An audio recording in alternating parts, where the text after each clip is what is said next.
Hello good morning दोस्तों। आज हम लोग 10 क्वेश्चन को देखेंगे।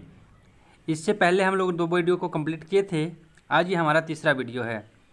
तो चलिए, यूजीसी नेट के लिए जितने भी बच्चे तैयारी करते हैं उनके लिए ये वीडियो बहुत उपयोगी है। टीचिंग एप्टीट्यूड का ये क्वेश्चन जो हर एग्जाम में 5 क्वेश्चन फिक्स रहता है, तो हम लोग 10-10 क्वेश्चन करके डेली देखते हैं। तो आइए वीडियो को शुरू करते हैं। पहला क्वेश्चन हम लोग का कि निम्नलिखित में से किस मूल्यांकन प्रणाली में शिक्षण के दौरान अनौपचारिक रूप से मूल्यांकन होता है। यानी निम्नलिखित में मतलब दिए गए ऑप्शन में से आपको बताना है कि मूल्यांकन प्रणाली में जो शिक्षण के दौरान अनौपचारिक रूप से दो तरीका होता है। एक होता है औपचारिक रूप और दूसरा होता है अनौपचारिक रूप से। तो अनौपचारिक रूप से मूल्यांकन किया जाता है।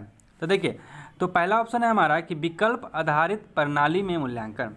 देखिए, विकल्प जहाँ पे ऑप्शन दिया रहता है वो जो है हमारा वो औपचारिक प्रणाली होता है।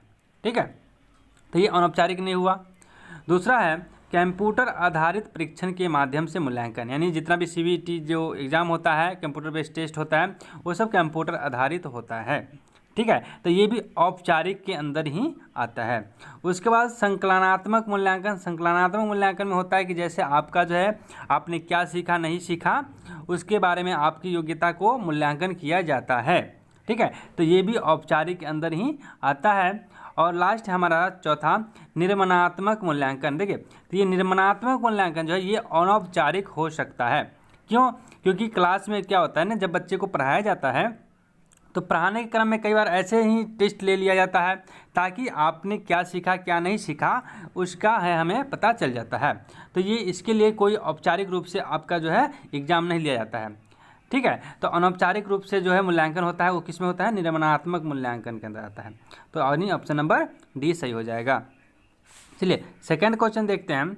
सेकेंड क्वेश्चन है कि यदि शिक्षण को 7 तथ्य की तरह देखा जाता है तो निम्नलिखित कौन सी प्रकारता शिक्षक एवं अधिगमकर्ता के बीच सक्रिय आदान प्रदान को शामिल करती है? ठीक है, तो देखिए बहुत इजी क्वेश्चन है कि शिक्षण के साथ कत्या को अगर देखिए तो कहता है इसमें से कौन सा जो है शिक्षक और अधिगमकर्ता के बीच सक्रिय आदान प्रदान शामिल करता है। तो पहला है प्रशिक्षण, अनुकूलन, अनुदेश और मतारोपण। तो इसमें हो जाएगा सही आंसर आपका अनुदेशन यानी इंस्ट्रक्शन। ठीक है, जो दोनों को शामिल करता है। आगे देखते हैं, क्वेश्चन नंबर तीसरा है कि एक शिक्षक अपने विद्यार्थी से कहता है जब आप यह सीख लेंगे तो आप अपनी परियोजना को करने में सक्षम होंगे। यह संप्रेषण किसका संकेत करता है? यानी फिर से सुनिए क्वेश्चन। कहता है कि यदि एक शिक्षक अपने विद्यार्थी से कहता है, क्या कहता है कि जब आप यह सीख लेंगे तो आप अपनी परियोजना को करने में सक्षम होंगे। ठीक है, तो यह संप्रेषण किसका संकेत करता है? चलिए ऑप्शन देखते हैं। ऑप्शन में कहता है कि रुचि निरंतरता को, यानी आपकी जो इंटरेस्ट है उसको हमेशा बनाए रखेगा। दूसरा अस्पष्ट सलाह, तो ये बिल्कुल नहीं होगा। संभाव्य संकट, ये भी नहीं हो सकता है। तो सकारात्मक प्रबलन को, ठीक है, यानी आपकी पॉजिटिविटी को दिखाएगा। ये आपका संप्रेषण का संकेत होगा कि सकारात्मक प्रबलन। तो ये हो गया आपका चौथा, इसका सही हो जाएगा। चलिए क्वेश्चन नंबर 4 देखते हैं। थोड़ा सा ये आगे पीछे हो गया है, आप लोग मैनेज कर लीजिएगा। देखिए चौथा क्वेश्चन है कि चिंतनशील स्तर पर शिक्षण के आयोजन के लिए बुनियादी आवश्यकताएं हैं। ठीक है, चिंतनशील स्तर पर, अब चिंतनशील स्तर पता है आप लोग को, है ना? 3 स्तर होते हैं। कौन कौन से? पहला होता है आपका मेमोरी लेवल, यानी आपका जिसको हम लोग स्मृति स्तर भी कहते हैं। दूसरा अवबोध स्तर और तीसरा होता है चिंतनशील या विमर्शीय स्तर। ठीक है, तो चिंतनशील स्तर पर शिक्षण के आयोजन के लिए बुनियादी आवश्यकताएं हैं। वो क्या है? यहाँ ऑप्शन दिया गया है 4 गो।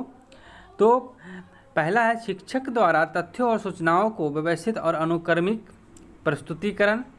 ठीक है, दूसरा है कि विद्यार्थियों को समस्याओं और उनके समाधान का पता लगाना एवं उनका निदान करना। तीसरा है विद्यार्थियों द्वारा तथ्यों का अनुवाद और व्याख्या करना। और चौथा है शिक्षक द्वारा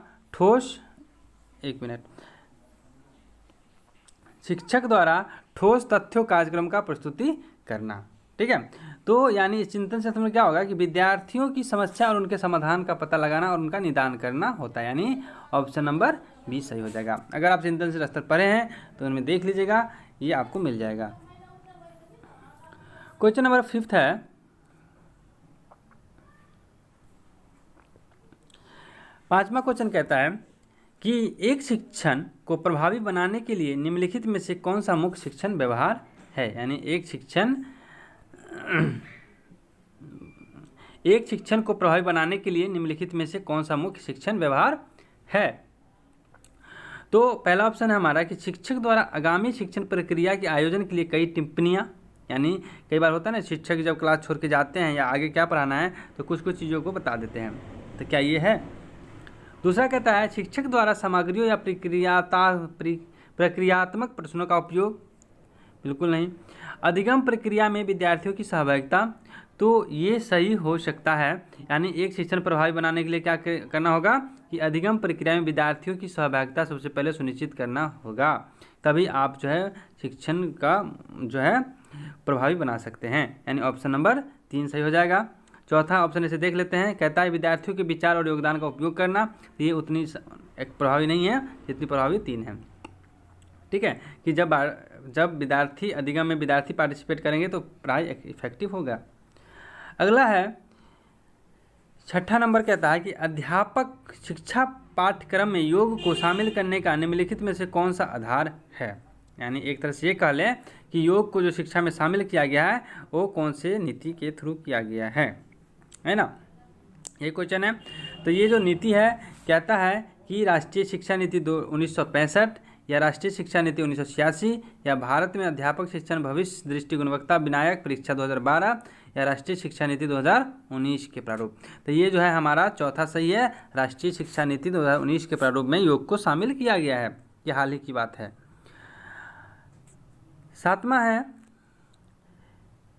कि निम्नलिखित में से कौन सा लोगों द्वारा अपने बच्चों के भविष्य के लिए सर्वश्रेष्ठ निर्णय लेने में सहायता करने वाला निर्णय समर्थन तंत्र है। ई पाठशाला, सारांश, शालासिद्ध या स्वयं प्रभा। तो निम्नलिखित में कहता है कि लोगों द्वारा अपने बच्चों को भविष्य के लिए सर्वश्रेष्ठ निर्णय लेने का सहायता करने वाला निर्णय समर्थन तंत्र जो है वो है सारांश। ठीक है, आप इसको याद कर लीजिएगा, सारांश है इसका सही ऑप्शन। चलिए क्वेश्चन नंबर 8 देखते हैं। 8 में कहता है कि विद्यार्थियों को अकादमिक सफलता के लिए निम्नलिखित में से कौन न्यूनतम रूप से महत्वपूर्ण है। ठीक है, तो देखिए अकादमिक सफलता के न्यूनतम रूप से कम रूप से तो संज्ञानात्मक, तो संज्ञानात्मक तो पता है यानी ज्ञान होना चाहिए, भावात्मक, विधिक, सामाजिक। तो न्यूनतम रूप से बोल रहा है तो सभी जरूरी, बट न्यूनतम सबसे कम जो है वो सामाजिक क्षमता होती है। ठीक है, अकादमिक में। ठीक है, तो ये हमारा सही ऑप्शन हो जाएगा। चलिए क्वेश्चन नंबर 9 देखते हैं। 9 भी थोड़ा ऊपर डाउन हो गया है। 9 कहता है कि विद्यार्थियों के बेहतर निष्पादन हेतु निम्नलिखित में से कौन सा निरोधक है। यानी विद्यार्थियों के अच्छे बेहतर निष्पादन के लिए इसमें से कौन सा ज़्यादा जरूरी है। ऑप्शन देखते हैं। ऑप्शन कहता है राजनीतिक उन्मुखता, यानी राजनीतिक उन्मुखता, अकादमिक रणनीतियाँ और अवबोध स्तर और अकादमिक विमर्श। ठीक है, तो विद्यार्थियों को बेहतर निष्पादन हेतु क्या है, राजनीतिक उन्मुखता ज़्यादा जरूरी है। तो ऑप्शन नंबर इसका ए सही हो जाएगा। चलिए क्वेश्चन नंबर 10 देखते हैं और इस सेशन का लास्ट क्वेश्चन है ना। आप लोग भी चैनल को सब्सक्राइब करके ज़रूर जाइएगा, है ना। आगे वीडियो अच्छा लगे तो वो भी कमेंट करके भी बताइएगा वीडियो आप लोग को कैसा लगता है। चलिए क्वेश्चन नंबर 10 देखते हैं कि निम्नलिखित में से कौन सा अनुदेशात्मक सॉफ्टवेयर का उदाहरण है। ठीक है, तो अनुदेशात्मक सॉफ्टवेयर का उदाहरण जो है वो रेडियो वार्ता ही हैं, यानी ऑप्शन नंबर 3 इसका सही आंसर है। चलिए 4 में इसका एडुसेट ऑप्शन है। तो इस तरह से 10 क्वेश्चन का सेशन कंप्लीट करते हैं। अगले वीडियो में हम लोग 10 क्वेश्चन फिर से देखेंगे। चलिए धन्यवाद।